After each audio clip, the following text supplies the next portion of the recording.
Hello everyone, कैसे हैं आप सभी। आई थिंक आप सभी लोग बहुत ही बढ़िया होंगे। और जैसे कि अभी पीजीटी का एग्ज़ाम पोस्टपोन्ड हो चुका है और आप लोगों के सामने एक न्यूज़ आ रही होगी जो कि मैंने अपने पोस्ट में भी लगाया हुआ है कि पीजीटी एग्ज़ाम पोस्टपोन्ड हो चुका है और इसकी अगली डेट दिया जा रहा है अगस्त में। अब ये कितनी सच्चाई है ये तो हम लोगों को नहीं पता है कि वह अगस्त में भी करवा पाएंगे कि नहीं करा पाएंगे, लेकिन फिर भी हमको अपनी जो आशा है वह छोड़ना नहीं है, हमको कंटिन्यू बने रहना है। और अब नेक्स्ट टारगेट वही है कि जो 21 और 22 जुलाई जो कि टीजीटी के लिए कहा जा रहा है, हो सकता है कि अब टीजीटी एग्ज़ाम का भी ऐसे ही डेट खिसका दिया जाए। अब क्या होगा ये तो आयोग को ही अच्छी तरीके से पता है, लेकिन जो भी हो एग्ज़ाम तो होगा ज़रूर, ये तो कंफर्म है और इसी साल ही होगा, चाहे उनको करवाना पड़ेगा ही, उनको किसी भी हालत में वो करवाएंगे ही, क्योंकि उनके पास अब मजबूरी बन गई है। आखिर एक एग्ज़ाम को कितनी बार स्थगित किया जाएगा, एक बार, दो बार, तीन बार, अब तो चार चार बार हो चुका है स्थगित। तो अब हम लोगों को केवल यही है कि अब नेक्स्ट टीजीटी को आप लेकर चलिए और उसकी पढ़ाई करते रहिए, जितने लोगों ने भी फॉर्म भरा है।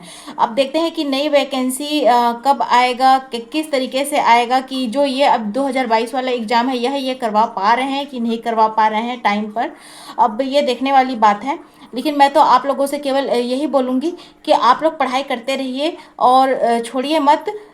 हो सकता है कि हम लोग यह सोचते रहें कि अरे अभी आयोग एग्ज़ाम नहीं करवा पाएंगे और इसी धोखे में हम पढ़ेंगे भी नहीं, तो ऐसा नहीं करना है। आप लोग कंटिन्यू बने रहिए, जो टीजीटी वाले हैं टीजीटी की तैयारी करते रहिए और पीजीटी वाले हैं पीजीटी की तैयारी करिए, क्योंकि यह एग्ज़ाम कितना डिले कर पाएंगे। खुद के आयोग के लिए यह खुद भी शर्मनाक बात है कि चार चार बार इन्होंने स्थगित किया। अगर इस बार अगर होता है तो यह कोई बहुत बड़ी कुछ डिफरेंट तरीके का जो है स्टूडेंट्स का धरना, या फिर बोलना चाहिए एक अलग ही लेवल का हो सकता है, मेरे को ऐसा लगता है। मैं किसी तरीके से कोई ऐसा नहीं बोल रही हूँ कि हम लोगों को सबको इसमें शामिल होना चाहिए, क्योंकि देखिए इतना जो जितने बड़े कोचिंग वाले हैं, इंस्टीट्यूट वाले हैं, टीचर्स लोग हैं, स्टूडेंट्स हैं, इतनी गर्मी में धरना दे रहे हैं, धरना महाधरना दे रहे हैं, अलग अलग जगहों में बैठ बैठ कर दे रहे हैं, है ना। तरह तरीके का हमारे सामने में न्यूज़ सर्कुलेट हुआ कि अब सुना जा रहा है बात, अब होगा, अब इनकी बातें सुनी जाएंगी, है ना। तो अब फाइनली वही है कि पीजीटी का एग्ज़ाम पोस्टपोन हो चुका है, ये आप सभी के सामने है और हमको आगे की स्ट्रेटजी वही है कि जुलाई और अगस्त को लेकर चलना है।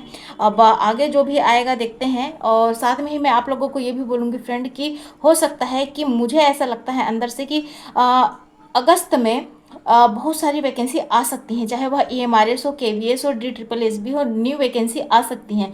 इसीलिए ही मैं बोल रही हूँ कि आप लोग टीजीटी पीजीटी का जो भी तैयारी है वह आप करते रहिए, है ना।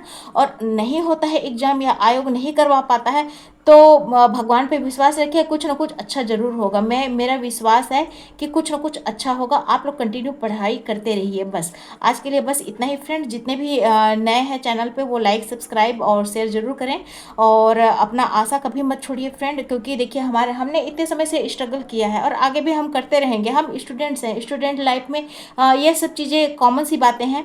और अगर एक एग्ज़ाम नहीं तो अदर एग्ज़ाम भी के लिए भी हमारे लिए रास्ते खुले रहेंगे, लेकिन हमको मजबूती से अपना जो पैर है, जो हम टीजीटी एस्पिरेंट है या पीजीटी एस्पिरेंट है, अपना जमा के रखना है। अपनी जो मजबूती से अपने जो सिलेबस है उसको क्लियर करना है, उसको और अच्छे तरीके से समझना है। यही सोचना है कि हमको फिर से एक नई उम्मीद या नई अपॉर्चुनिटी मिली है, क्योंकि देखिए तैयारी हर कोई करता है और यह इतना वाइड सिलेबस है कि इतना आसानी से क्लियर नहीं होता। तो हो सकता है कि आप लोग और भी अच्छे से पढ़ लें, उसी चीज़ को फिर से रिवाइज करेंगे, फिर से और नई स्ट्रेटेजी के साथ में करेंगे। और तो आज के लिए बस इतना ही friend. Thank you very much.